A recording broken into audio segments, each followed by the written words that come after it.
Hello my friends, back at the farm, and today I'm somewhat taking it a little bit easy. I bought 6 trees.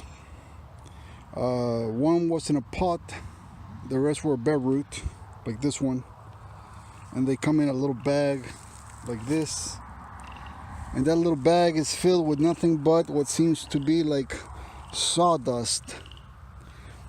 Now this is a plum, so you can see where the taproot was cut there, and they left a few hairs. But anyway, I'm gonna put this guy right there.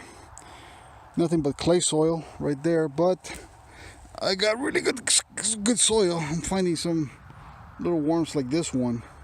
I'll put them in there. Keep on working for me. I'm finding a lot of worms. So that's a plum. Here's another plum. This is a methy plum, and the other one is a, oh shoot, where is it?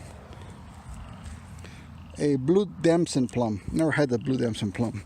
Hopefully it's good. And that plum doesn't fruit until July, so it tells me that it doesn't put out flowers in February when we have some surprise storms and kills all the flowers here. Granny Smith, 1498. This was at Home Depot. Also bare root. And a golden Dorset. This was in a pot, and as you can see, it's a little bit bigger. So a golden Dorset. And they're planted. I got 2 more pears to plant over there. I'm not sure where I'm going to plant those.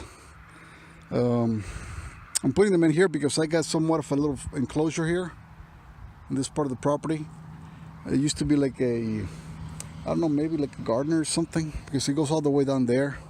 And it looks like a nice place to have an orchard if I can get rid of all these damn trees that are just like hackberries and bodarks and sweet locust, a bunch of crap. So if I can get rid of those things one day, this could probably be a nice little fruit orchard just for recreation purposes.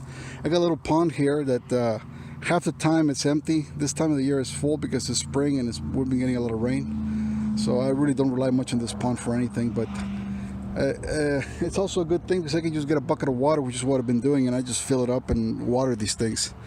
Later I'm going to put a gutter there and put a catchment system for water, just a big old tote, an IBC tote, put it there.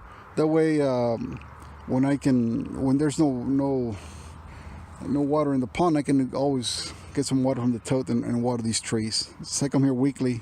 I figure if I give them 5 gallons when I get here and another 5 gallons when I leave, that should be enough for them and to keep them alive in the hottest part of the year.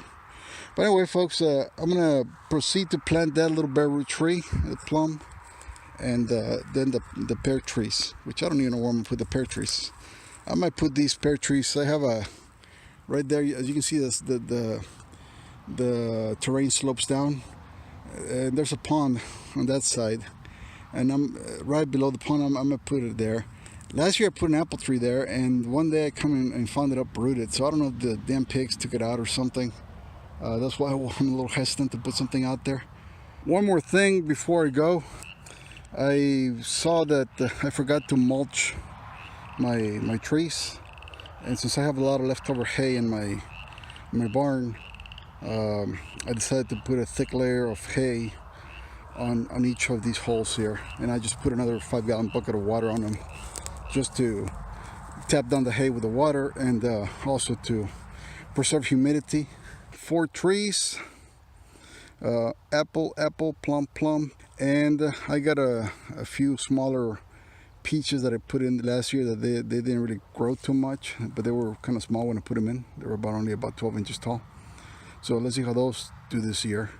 I think the problem with some of these trees that I'm putting down here is that animals are eating them, rabbits and you name it. It's not as easy to grow. It's a lot easier to grow a garden in the urban areas than it is out in the country, because out in the country there's a lot more predators that are going against your garden. You know, when you look at the way suburbia is, every other person dumps chemicals on their lawn, so that kills a lot of the pests. there's really not that many birds that come and peck at your fruits and stuff like that. There's no pigs or any feral animals that come and uproot your trees. It's a lot of things, right, that are going for you when you're in suburbia. So that's why the urban garden at home can be so productive. And out here in the country, it's tough. It's an uphill battle the whole time because everything wants your stuff. Everything. And but well, let's see. You know, I'm a firm believer in in planting more than you need, so that you give some for the pests, some for the bad weather, and some for you. And that's how it goes, you know. The more you plant, the more abundant your property becomes, because those seeds are start spreading. You know, the same pests that become your enemies at some point, they're the same ones that start spreading your garden and your seeds. You know, squirrels go and bury stuff that they forget, or they die, and then there comes an elk or something else grows there. So it's just nature, I guess. There's a lot of frog activity in this little pond. Oh, now they quieted down. A little shy. I was taking out a bucket of water right now, and I caught this big frog that came in the water. Threw it back in there.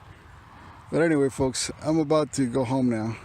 It's probably around 5:30ish, 5:35 now. So I'll be calling it a day. Until next time.